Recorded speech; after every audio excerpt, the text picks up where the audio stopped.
What it do, citizens of P-Town? The UFC pay-per-views are back with the first one of this year in 2024, UFC 297, Strickland versus Du Plessis. Honestly, this isn't really that good of a start, but you know what? With UFC 299, UFC 299, and UFC 300 looking pretty damn stacked, as a result, you're gonna get pay-per-view cards like this, and you're also gonna get your Jack Hermanson, Joe Pyfer fight nights for at least a couple months before and after, those type of events. But regardless, happy that pay-per-views are back. Let's get into my main card predictions. Starting off, opening up the card, Arnold Allen versus Mosavar Evelev. I'll be honest, I don't really have much hype behind either of these two fighters. I respect them because Evelev is 17-0 undefeated, and Arnold Allen had a pretty impressive win streak at featherweight. But once again, their last few fights each not really the most investing. I don't really have a horse in this race. I will have to say I'm kind of leaning Arnold Allen to win this fight, the underdog. I think that he has fought slightly better competition, even though he beat Calvin Kattar off an injury, and even though he finished Dan Hooker, which is a great win normally on paper, but that was a drained Dan Hooker for no reason at featherweight. Um, and then of course he lost to Max Holloway, and while it was a clear loss, it wasn't a dominant one. You know what I mean? He definitely showed that he belonged in there. Even though I don't think anybody thought that Arnold Allen won that fight or was convinced that he was going to win, or I wouldn't say it was going to win, or just convinced that he won the fight. It was once again better competition, way better experience than what Mosfar Evelev has had up to this point, even though he has been very dominant. But I'm going with Arnold Allen because I think that he's just a bigger dude. He's the better striker. I don't think that Evelev can earn as much respect on the feet. Uh, Arnold Allen is a lot faster too. I was pretty impressed by Allen's speed in the one round of the Calvin Kattar fight that we had, as well as his fight against Max Holloway. Um, and yeah, he hasn't really been taken down that much at all. Very high takedown defense. But with that said, Evelev has a very high takedown success percentage and hasn't really needed much to out grapple and grind out the decisions that he's had. So once again, I'm not really invested in these two fighters. It's not really going to keep me up at night if Evelev wins instead, and I'm wrong about this prediction. But I'm going to go with Arnold Allen by decision. I do think he can get ahead with damage potentially on the feet, and yeah, that's what I'm going to go with. Not really too much else to say. Next up, we have Chris Curtis versus Marc-Andre Barriault. I'm going to go with Chris Curtis by round 3 TKO. I am betting on the favorite.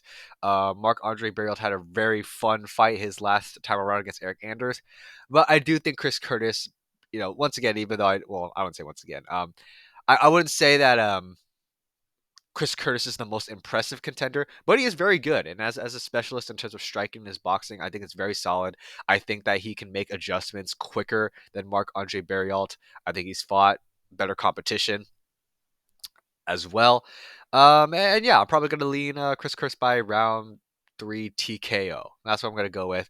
I think that even though Barriault is very tough and he can definitely throw some hands, I do think that he is slower to adjust. I think that he might be strong early on, but I think that Chris Curtis will eventually make the adjustments, pile on the damage. I probably have Chris Curtis round 3 TKO. All right, moving on. Yeah, that's all I have to say. Welterweight bout: Neil Magny versus Mike Mallet. There are factors making me weigh in on the favorite here for Mike Mallet. The dude has 100% finish rate across all of his wins. Only lost like once or twice. I'm pretty sure undefeated in the UFC right now. Um, and it's a question about young, hungry prospects with a lot of momentum versus Neil Magny, who has the veteran experience. That's pretty much the question that this fight is going to be. Because Mike Mallet, despite having once again an impressive fight record, all finishes across his wins, he is still a little green. He is a little green, a little bit inexperienced, doesn't quite have that much yet, and obviously Neil Magny has trumps Mal's experience in waves. I do think this is probably. I feel like Neil Magny is probably going to be like a case of oh man, what's her name? Oh man, shit, I don't remember her name. Strawweight. She fought Mackenzie Dern recently. Angela Hill, where it's either Neil Magny is going to look pretty bad against a young contender, or he's gonna put on the experience. Although I'm probably just gonna lean Mike Mal by decision, just because Neil Magny still hasn't looked that good recently either. In all of his 2023 fights, I'm gonna go with Mike Mal by decision. I think that this is gonna be probably Mike Mal's first win with that goes the distance. I mean, look, Ian Gary couldn't finish Neil Magny on short notice, and um, I'm not here to try to make a statement by Ian Gary, but I don't know. Even if it was a dominant decision, I would probably I could probably see Mike Mallet like not finishing Neil Magny. To be honest, Ian Gary's fought better competition. Yeah, I'm gonna go with Mike Mallet by decision, 29-28. Maybe it might be competitive. Maybe it won't be. I don't think people care. I don't need to go on that long. Women's bantamweight title bout to crown the new women's bantamweight champion. Raquel Pennington versus Mayra Bueno Silva. I'm going with Bueno Silva by submission. I won't stick too long in this matchup. People don't care. And here's the thing: Bueno Silva is aware of that people don't care about this matchup, and she's going to hunt for the finish. She's going to try to put on a show. She has a better resume to speak for, more finishes across her fight record than Raquel Pennington for sure. This is Raquel Pennington here is another decision machine in women's bantamweight. Yeah, I think that I see Bueno Silva capping off a submission, and let's hope so, because I think we could all agree that most people don't care about this fight. And yeah, I'm gonna just leave it at that, because we're all interested in the main event right here. As not really, this card isn't really that stacked, but I think a lot of people are very interested in this matchup. For the middleweight title, Sean Strickland versus Dricus du Plessis. Two fighters coming off of incredible upsets for the middleweight title. And yeah, it's probably pretty exciting. Middleweight isn't that exciting in general, but I think this is not too bad, and a lot of bad blood going into this fight apparently too, as well as a very compelling matchup coming off of two weird upsets. Well, not weird upsets. They're incredible upsets, I mean, but just crazy that they happened. As far as my prediction, I'm leaning the favorite on this one. I feel like Sean Strickland on paper should be able to win this. Sean Strickland has just so much more experience than Dricus.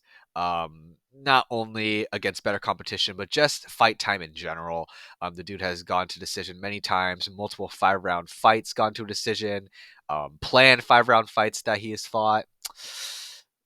Sean Strickland is normally really good at keeping fights at his own pace. He creates good space with his defense. His well known Philly shell.